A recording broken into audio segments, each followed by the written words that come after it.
Alright, hey guys, welcome back to my channel. We are outside once again in a different location. You guys are going to see me filming all over just because we're trying to find a place where we can feel like we can make a lot of noise without people, bothering us or yelling at us or knocking on our doors or anything like that. And notice the creepy statue we have in the background because it's the Wandavision finale. Oh my gosh, I got really sad right before we started to film because I realized this is our last one. This is our last Wandavision. This is our last Wandavision. And then, of course, in 2 weeks, the Falcon and the Winter Soldier starts. And I'm not really excited about that, but we can talk about that later. We can do like a what are our expectations kind of video for the upcoming Marvel series at a later date. But let's talk about the WandaVision finale. Teresa, why don't you break down, and make sure you're looking at the camera, why don't you break down what the episode entailed? Spoiler alert, you guys, you shouldn't be watching this video if you're not expecting spoilers. Here she goes. So this episode is the big wrap up, and we see Agatha is using Wanda's children to taunt her and get her to attack, and that Agatha wants Wanda's powers, and that she tries to make a deal that if Wanda just gives her powers, then she will essentially fix her reality and set it back to the way Wanda wants, so she can live there in peace forever. And White Vision appears and attacks Wanda, and Vision has to fight him, and there's kind of a fight, there's a dueling fight going on. Kevin Feige really wanted to do the big battle because he knew the Marvel fans would want that. So we get White Vision essentially fighting himself, which I thought was interesting because you see how he uses his phasing powers on each other. Yeah. And we get Wanda, who still does not really understand how to defeat Agnes for a while throughout the episode. We get a good scene where she hits her with a car and she becomes like the Wicked Witch of the East with her boots under the car in the house. Which by the way, was one of my favorite parts of the whole episode, because I'm a huge Wizard of Oz fan. You guys have I done video? I don't know if I've done a lot of videos on it, but I have videos that I have planned upcoming about the Wizard of Oz that you guys will know that that's a huge deal for me. We have, it's basically a wrap-up episode, but it's a lot more simple. It's mainly wrapping up what's going on with Vision, the explanation of what he really is now, since he's come into the Hex, and with what he is becoming outside of the Hex, with evil McEvebad, who we'll talk about, recreating him, and Wanda coming to terms with the fact that this is a false reality and that she is the Scarlet Witch. So there's where... And I just want to jump in there real quick, because by the end of the show, I kind of felt like Wanda in the sense of I didn't want the fantasy to go away, and that's kind of, I guess maybe that was kind of the point. The part of the show where it started to lose me a little bit was in episode 5, and when the reality starts to kind of come apart, or the fantasy world starts to come apart and reality starts to seep in, and Wanda and Vision are fighting and all of that stuff, and that's reality seeping in to the fantasy, and I didn't want to be pulled out of that fantasy as much as Wanda didn't. And so by the end of the show, I'm like, well, they've got to find some way to make Vision come back, and they've got to find some way to keep the kids, and they didn't do either of them. They did leave the door open for that to be resolved later on, but they didn't do that. Wanda really, really had to come back to reality, and so did the audience, and that, I guess that's what kind of makes it bittersweet for me, I guess. Yeah, and White Vision, that actually wasn't really resolved, because he appears to have some of his memories back, but he also keeps saying that because of the Mind Stone isn't really there, that he feels like pieces, because people were questioning what happened to White Vision. I just interpreted the way I saw it. He still is saying that pieces of himself are missing, and so he goes out to find them. So again, it leaves the door open, and we don't know when they'll resolve that, and we don't, like Vision said, we don't know what he's going to be. I'm sure eventually they'll have Scarlet Witch and Vision come back together as maybe a happy ending or something. Yeah. But we don't exactly know where Vision's story is going to go now. We don't really know where any of their stories are going to go, except for we know Wanda is going to be in the Doctor Strange movie, which was supposed to be released in May. And cause some kind of catastrophe, which was foreshadowed. Yes, and it's just really kind of a shame that we are not going to get that until at the earliest March 2022, and right now it's looking like it's probably not going to be until either May or even October, November 2022. So right now they say March, but they've been saying they've been saying March on Mulan for how long?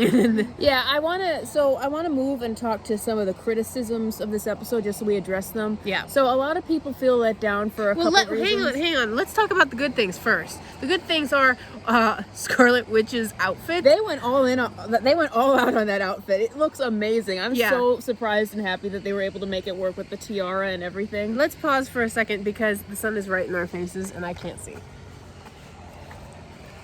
You won't have a statue in there anymore. I know, but we dealt with that. We got the statue. Okay, now the sun is behind us, so now we can see. I like the interesting. I was looking at the suit, and they have kind of a symmetrical thing going on where it's like these V shapes going downward, and then on her pants there's these V shapes going upward, and it's really interesting to look at. And I don't know, I'm not a genius when it comes to clothing design, but I just thought that made the outfit interesting to look at. It catches your eye immediately in a good way, and not just because it's red. It makes it so that it looks more. It's definitely looks different than her previous outfits, which is something I was worried about because I kind of felt like we've already seen so many Scarlet Witch outfits from the Marvel Cinematic Universe that I was like, how are they going to make this different or unique? And I feel like this version is much more feminine, and I like that, as opposed to just, another leather-clad superhero. Well, that's what I think about it. I think that the original outfits, and what makes this stand out so much, is the original outfits kind of blended in with all the others, and this one makes her this looks like a queen's outfit, a powerful witch's outfit. Yeah. And that's what I like about it. This really this is her embracing what her true destiny is, as the crazy people like to say. But anyway, the other thing that I really liked, and just because a show is sad, you guys, doesn't mean it's bad. I really liked that it came full circle on Wanda's grief and how she really not only had to let go of the fantasy, but she had to actually let go of Vision for real this time, because she obviously never did. She had to let go of the kids. She had to let go of everything that was in her fantasy and come to terms with, not only that, she's like acknowledging I hurt people in the process of my grief. So I thought that Wanda's arc was really well done. I thought the focus on Wanda, that it stayed on Wanda and didn't get distracted by other side characters. I thought that was a really good decision there.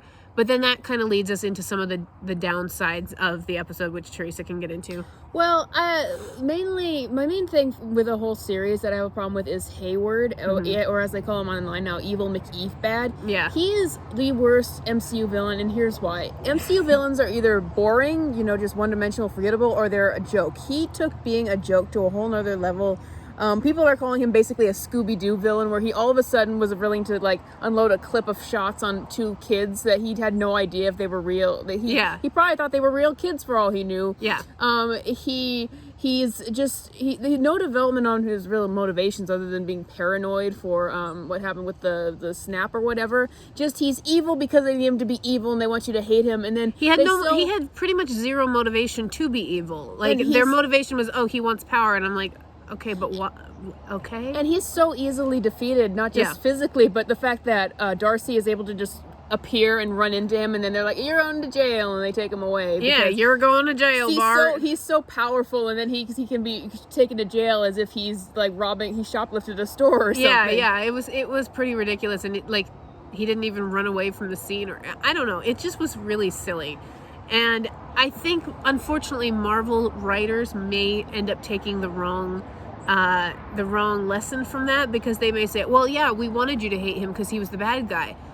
But he was a bad guy. He was a poorly written bad guy. That's the message that I hope that Disney and Marvel can understand. And this is something I know I've talked about on my channel until I'm blue in the face or green in the face or whatever race-free color you want to make me. It's you have to write good villains as well as good hero characters. Otherwise, the story is imbalanced, and there's nothing for the hero to overcome. Now, you might argue that Wanda, she had to overcome herself in this show, which is why the show didn't fall flat, because Wanda was also the villain. But the side villains matter too, and so that's why the show doesn't fall flat. It's still a great show, I think. My brother gave it a 9 out of 10. I would say that's pretty reasonable. Some people are a little more critical, might give it an 8. I thought it was a really good show. It's just that there are some side plots and some side, you know, yes, and I areas that they went in that just they didn't develop the way that they needed to be developed. Yes, and I just want to address, people are saying, oh, people were just angry their fan theories didn't come true. That's not all it, because you see, so Evan Peters is Quicksilver, and even for a casual person who knows, you know, there's other Fox movies, they're going to identify that with Quicksilver. Yeah. That made a lot of people think that we're going to enter the multiverse and that this is really Quicksilver. Yeah. And you say that maybe we're not done with him. Well, I'm just going with what we know now as if this is what we know. Right. Yeah. That is a big letdown if you just make it so that he's just some random guy. It's not that you can't do that, but it's a marketing problem where you kind of almost bait people. If he was just a random guy cast in it, then people would have realized, oh, this might just be a random dude who's being used. Yeah. Now, I speaking of baiting the audience, I did want to chastise, or maybe not chastise, how about chide? I want to chide Marvel a little bit, because as somebody who works in marketing, you don't want to piss off your fans, and that's kind of what they did when they told us, Paul Bettany said that he's going to be working with an actor that he's wanted to work with for a long time. Well, we all know now that, spoiler alert, he's working with himself, and he did a scene as Vision with another scene as himself as Vision. So that is a letdown. Now, I'm not mad at it. I think it's cute and clever. However, you're going to tick off a lot of the fans by doing that.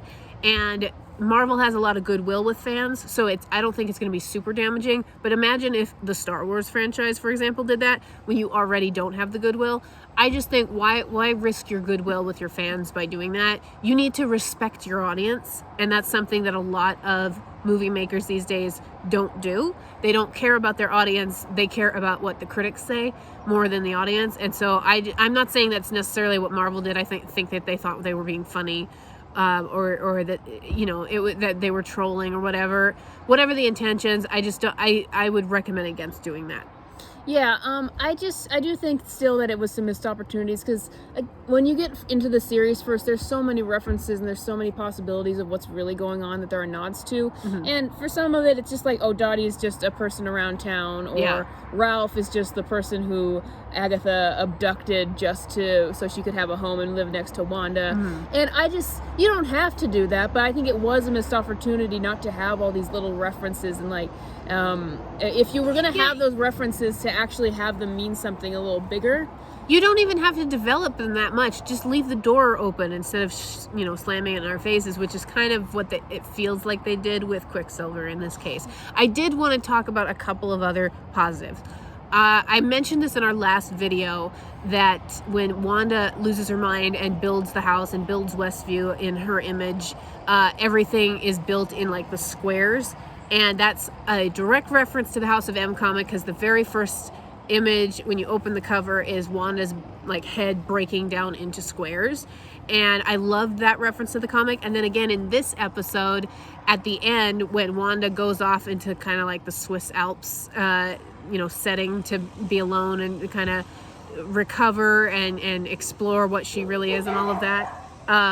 We're right across from a pound, so bear with us. I love that was a direct reference also to the House of M comic, because she goes off into kind of the Swiss Alps kind of location, into a remote village, so that she can just be alone, and even down to the cloak and stuff, where she looks like Little Red Riding Hood, which I thought that was funny that the kids actually mentioned that earlier in the Halloween episode. They said, "What are you, old Red Riding Hood?" That's literally what she looks like, and that's what she looked like in the comics when she did the same thing. So I really love that. So final thoughts from Teresa. How would you rate the series?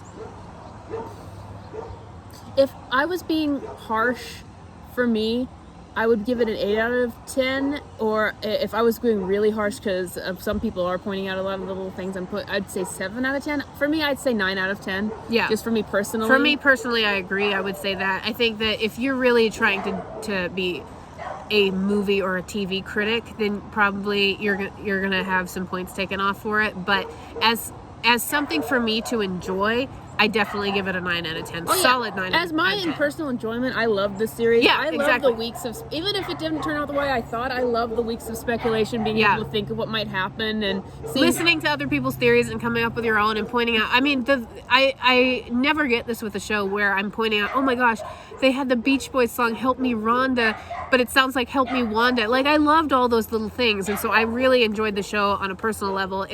I loved all the sitcoms that they did. I love the sitcom references. I love that Quicksilver walked in like Uncle Jesse in leather, and that just was everything that I ever wanted. So yeah, I can agree with the criticisms people are raising. I think that's valid because and just to explain to Kelly, I follow a lot of people who are really scrutinizing when it comes to writing because I'm trying to be a writer. I follow people who are trying to be writers and trying to get to better writing, and that's why they're so harsh on these things because we do want to be better, but you know, as an entertaining show, I really loved it a lot. Yeah, and I'm trying to look at it as just a piece of entertainment for myself because I write, but I certainly don't care. So I am, I think it's important, like I said, to develop your villains. I think that the real villain in the show was Wanda the whole time, and Wanda really just had to overcome herself more than anything, and so that's why the show wasn't as imbalanced as it could have been. However, like I said, just going back to the villain thing, you have to develop those villains. You are not doing, you're forgetting about 50% of your job. We forgot one thing, that Jimmy Woo, it was a little contrived the way he just stole a phone, called the FBI, but he went flourish when he jumped out of handcuffs, and we loved that. I felt so validated in that scene.